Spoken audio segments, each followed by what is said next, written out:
To boldly go to where no man has gone before, to the new heavens and the new earth, the final frontier. To the new heavens and the new earth, the final frontier. This is Carlos Dávila. Para suscribirte, aquí. Para el website, allá. Un mensaje para hoy. El estudio también nos lleva a Primera de Corintios. Hay un capítulo 14 donde hay ciertas preguntas que hay que hablar, que hay que responder.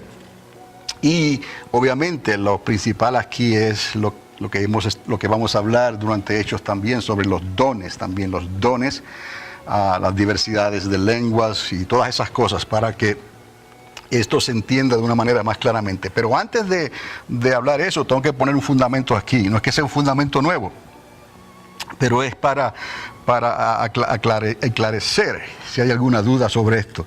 Sabes que ese salmo, el último que cantamos, lo hemos cantado de diferentes maneras, pero Dios me dio ese salmo de otra manera y me di cuenta de algo muy especial. Cuando dije enséñanos, ¿sabe lo que es enseñar, no? Y la enseñanza debe de ser la esperanza de los que tienen preguntas. ¿Está bien? Si usted nunca se dio cuenta de esto, Dios siempre ha querido que hagas preguntas. Ese es el corazón del cristianismo, hacer preguntas. Acuérdense del Urim y el Tumim, acuérdense de eso, ¿no? La enseñanza es, y esto lo encontré en Job. ¿Qué lugar para encontrar esto? En Job, capítulo 6, verso 24. La enseñanza es, oiga, hacer entender al que hace preguntas. Corazón de Dios decía, pregúntame y yo te responderé. ¿Habrá algo difícil para mí? Lo que Dios quiere es que nuestro corazón sea abierto a Él.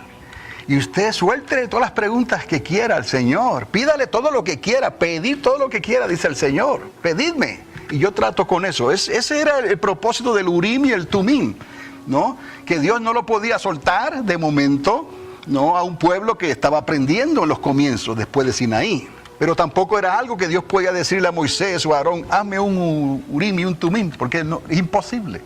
El Urim y el Tumim revela el corazón de Dios, y eso solamente Dios lo puede hacer. ¿Qué hizo Dios? Saca de su corazón, le dice a Moisés, y esto es lo que yo creo también, Dios le bendiga, que pon mi nombre en esta tableta que te voy a dar, o esta piedra, o lo que sea. Y esto es lo que vas a usar y lo vas a guardar en el bolsillo del pectoral. Amados, haga preguntas y deje que Dios traiga la respuesta. Ahora, lo que voy a esclarecer es el comportamiento del apóstol Pablo en Corintio sobre un asunto doctrinal en el cual él tuvo que servir de árbitro. ¿Saben lo que es un árbitro? Tomar una decisión y decir unas palabras directas y fuertes que hasta el día de hoy hacen eco.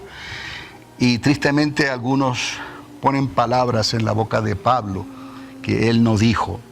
Y él lo tuvo que decir y hacer en su autoridad de apóstol. En 1 Corintios capítulo 14, no voy a entrar en los detalles del versículo, pero ahí está. Encontramos el desorden de los cristianos en el orden del culto. Y recuerde cuando se les enseñó sobre la iglesia de Corintios, los que estaban aquí los miércoles, que fue un largo tiempo que se estuvo estudiando esta carta, ¿no? Y les enseñamos geográficamente el lugar, la cultura, los negocios, todo lo que se hacía ahí en Corintios. De hecho, la iglesia estaba siendo afectada por eso, porque ¿de dónde están llegando los nuevos convertidos? De la calle, de afuera. No eran judíos que conocían la Torá, ni cosa que se parezca. No, eran gente que ya se estaba mezclando entre griegos y judíos, y no eran judíos, los mismos judíos estaban divididos entre los judíos griegos, ¿no? Y los judíos de acá, de Jerusalén. Encontramos el desorden de los cristianos en el orden del culto. Las mujeres liberales, y aquí quiero que me entienda lo que es alguien liberal, es que hace lo que quiere, ¿no? Y dice lo que quiere. Las mujeres liberales no podían continuar afectando indiscriminadamente, una palabra larga ahí, el orden de los nuevos servicios o nuevas reuniones de la recién establecida iglesia del Señor. Me está siguiendo en esto, ¿verdad? Había un desorden y estaba afectando indiscriminadamente el orden de los servicios, al punto de que Pablo tuvo que hacer algo. Ok. Y estas reuniones fueran en las casas o en algún lugar público, porque recuerden que estamos en otra cultura, una cultura greco-romana. De hecho, la mujer en ese tiempo tenía muchas más libertades y podía hacer muchas cosas. La mujer en el imperio greco-romano podía hacer muchas cosas que quizás religiosamente hablando,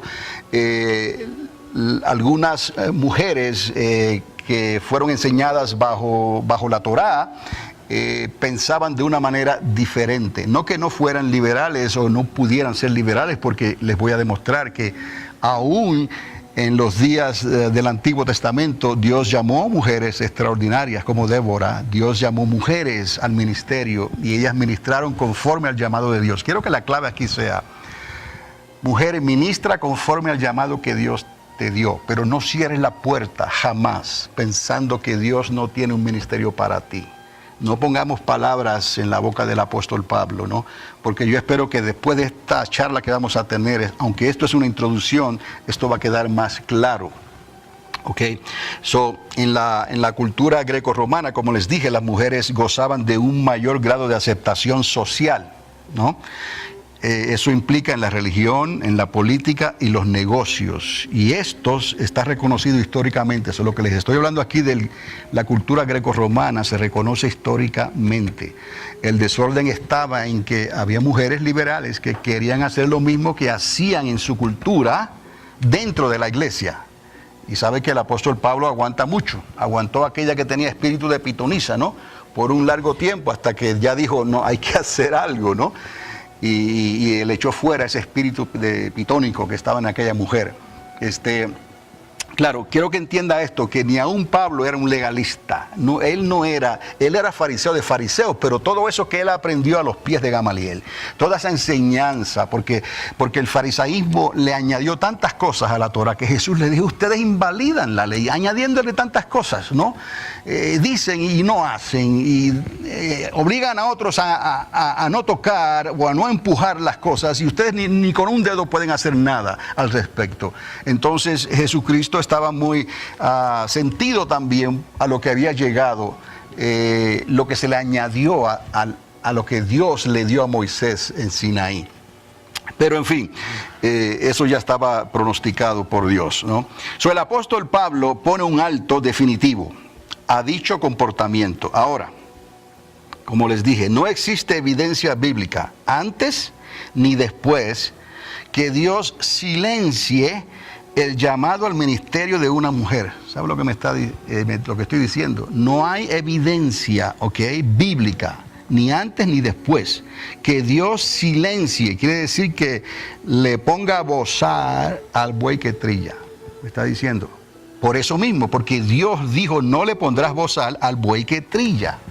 Y aún más, cuando Dios ha dicho que Él no hace acepción de personas.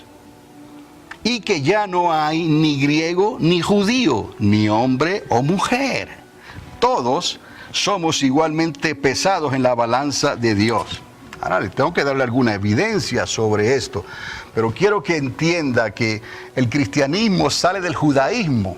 Hay una transición. En el día de hoy usted va a México, ¿no? Y ahí hay un sentir de machismo extraordinariamente fuerte, aún en Puerto Rico, en otros lugares de Latinoamérica. Los musulmanes todavía le cubren el rostro a la mujer. ¿Me está entendiendo? Entonces, hay una transición que ocurre entre el judaísmo y el cristianismo. Pablo, como perito, arquitecto, ¿no? Él pone el fundamento y él tiene que procesar todo esto. Pero cuando él se encuentra con este desorden de aquellas mujeres que lo que hacían en los templos paganos, to boldly go to where no man has gone before, to the new heavens and the new earth, the final frontier.